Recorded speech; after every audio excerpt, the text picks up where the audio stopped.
Hello dear student, I am Poonam from Poonam Aswal classes. So today's in this video we are going to discuss the question answer of chapter 7. It's packing. Now first question is, how many characters are there in the narrative? Name them.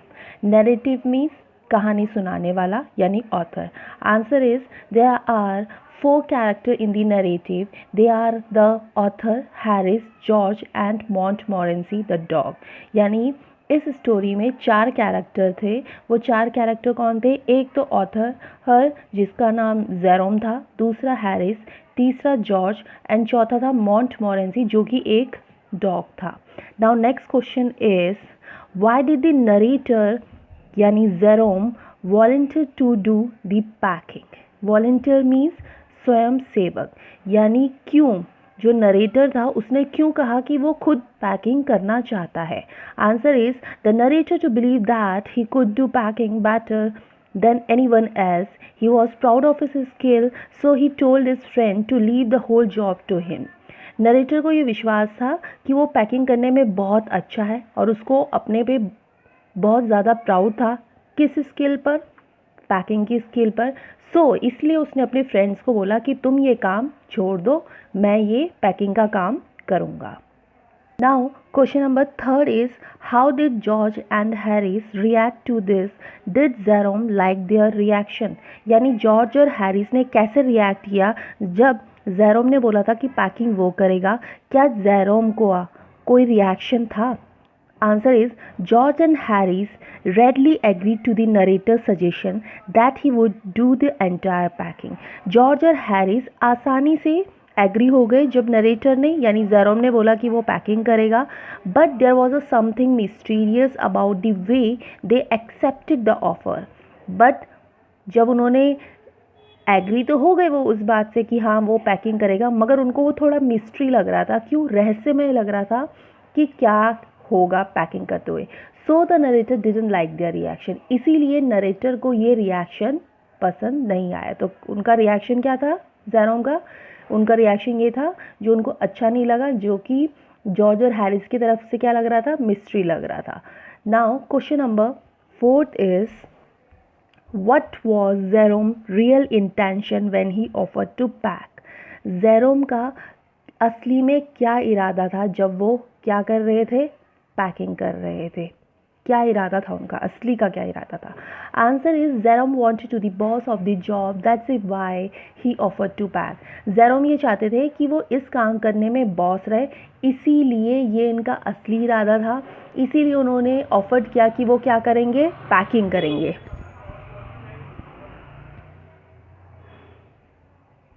Now move on. Question number 5 is, what did Harris say after the bag was shut and strap? Harris ने क्या कहा जब Jerome ने क्या किया? Bag को close कर दिया यानी बंद कर दिया. Answer is, when Jerome thought that he had packed everything and shut the bag with the triumph, Harris pointed out that he had forgotten to pack the boot. जैसे ही जेरोम ने पैकिंग को पैक करा यानी bag को pack किया, तो उसी टाइम उन्होंने ये सोचा कि उनको एक बहुत बड़ी ट्रिम्प मिल गई. ट्रिम्प मतलब जीतना. वो जीत चुके हैं. कौन? जेरोम. मगर तभी हैरिस ने पॉइंटेड कर दिया कि तुम अपने बूट्स को क्या करना छोड़ गए हो? पैक करना छोड़ गए हो, भूल गए हो. Now question number 6 is, what horrible idea occurred to Jerome a little later? Jerome को क्या हॉरिबल आइडिया आया? Answer is, Jerome was troubled by the thought whether he had packed his toothbrush. It was very important to him, so he had to unpack the whole bag to see if it was there or not. उनका जो सबसे horrible idea था Jerome का वो ये था कि जब भी वो क्या सोच रहे थे कि उन्होंने पैक किया है कि नहीं. क्या? टूथब्रश को. और ये टूथब्रश वैसे भी बहुत क्या होता है? इम्पॉर्टेंट होता है.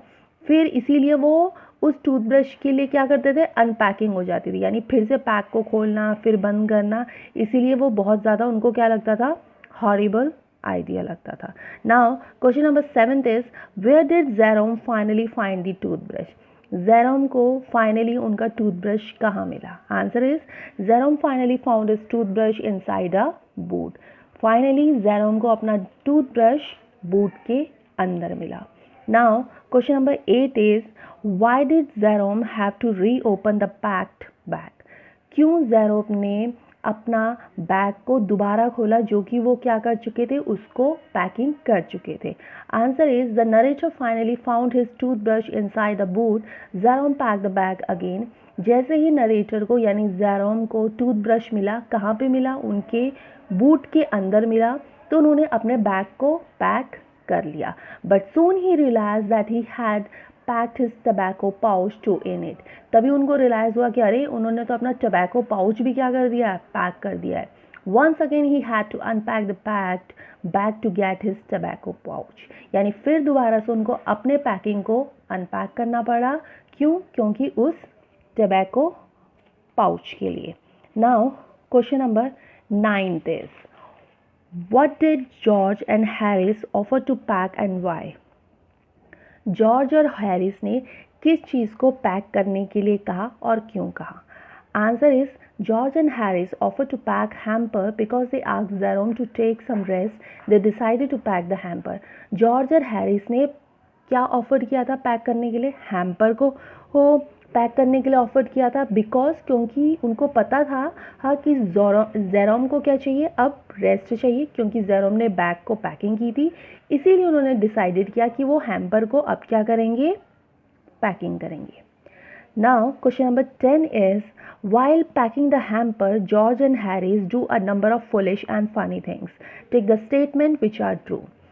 तो जॉर्ज और हैमिस ने बहुत ज़्यादा फुलिश बेवकूफ़ी वाले काम और कुछ हंसी वाले काम भी किए थे इस पैकिंग को करते हुए। कौन सा पैकिंग को? हैम्पर की पैकिंग को करते हुए। तो नीचे कुछ क्वेश्चंस दिए गए हैं, स्टेटमेंट दिए गए हैं, आप उसको बताइए कि कौन कौन से सही हैं। तो आंसर इज, इसमें मैंने सिर्फ जो ट्रू है आंसर मैंने सिर्फ उसी को लिखा है, बाकी जितने भी होंगे वो सारे के सारे फॉल्स होंगे। तो आप सिर्फ इन क्वेश्चन पे जो आंसर है, जो मैंने ABCDEF लिखा है, ये सारे के सारे ट्रू है। They started with breaking a cup. उन्होंने सबसे पहले काम क्या किया जॉर्ज और हैरिस ने, कि उन्होंने सबसे पहले कप को तोड़ा, ये ट्रू है। दे स्क्वैश्ड अ टमाटो। उन्होंने टमाटो को क्या कर दिया था, स्क्वैश कर दिया था, ये भी ट्रू है। Third is they ट्रॉड on the butter. उन्होंने क्या किया था, पैर में बटर को दबा दिया था, ये भी ट्रू है। डी है they put thing behind them and couldn't find them. वो सामान पीछे रख देते थे और उसको फिर ढूंढते रखते थे, ये भी ट्रू है। दे स्टैप्ड ऑन थिंग। चीज़ों पे वो चढ़ रहे थे, this is also true. They upset almost everything. वो अपसेट हो चुके थे ये सारी चीज़ों को देख के, ये भी ट्रू है। तो ये जितने भी हैं ये सारे के सारे ट्रू हैं, और क्वेश्चन में जो इतने बाकी जो बच गए होंगे वो सारे के सारे फॉल्स है। मैंने वीडियो लंबी ना होने के कारण ऐसा किया था।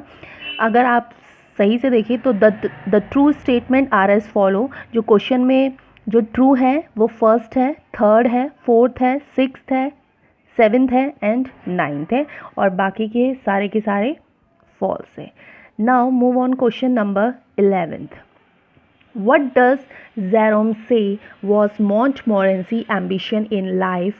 What do you think of Montmorency and why? Jerome ने क्या कहा Montmorency के लिए, उसकी एम्बिशन के लिए, उसकी लाइफ के लिए, कि उसकी लाइफ का एम्बिशन क्या था। दूसरा, Montmorency से आप क्या समझते हो? Answer is Montmorency ambition in life is to interfere with others. He wants to be a perfect nuisance and make people mad.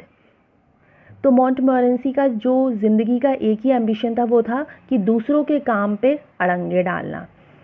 वो सिर्फ परफेक्ट तभी हो सकता था हाँ कि वो क्या करता था, न्यूसेंस मीन्स बाधा डालता था हर काम पे जो भी लोग करते थे, और लोगों को क्या करता था, पागल बनाता था। He put his leg into the jam and worried the teaspoon and pretended the lemon were red and got into the hamper and killed 3 of them. उसने जैम के अंदर अपना क्या कर दिया, पैर डाल दिया था। फिर उसने क्या कर दिया था, जो लेमन है, जो नींबू थे, उन नींबू के पीछे वो ऐसे दौड़ रहा था, ऐसे प्रिटेंड कर रहा था कि जैसे वो चूहों के पीछे दौड़ रहा हो। फाइनली उसने 3 नींबू को मार भी दिया और प्रिटेंड ऐसा कर रहा था कि जैसे उसने चूहे मार दिया हो। कहाँ से? उस हैम्पर से, जब हैरिस एंड जॉर्ज उस हैम्पर को पैक कर रहे थे। It is the natural original sign that in born in him that makes him do things like that।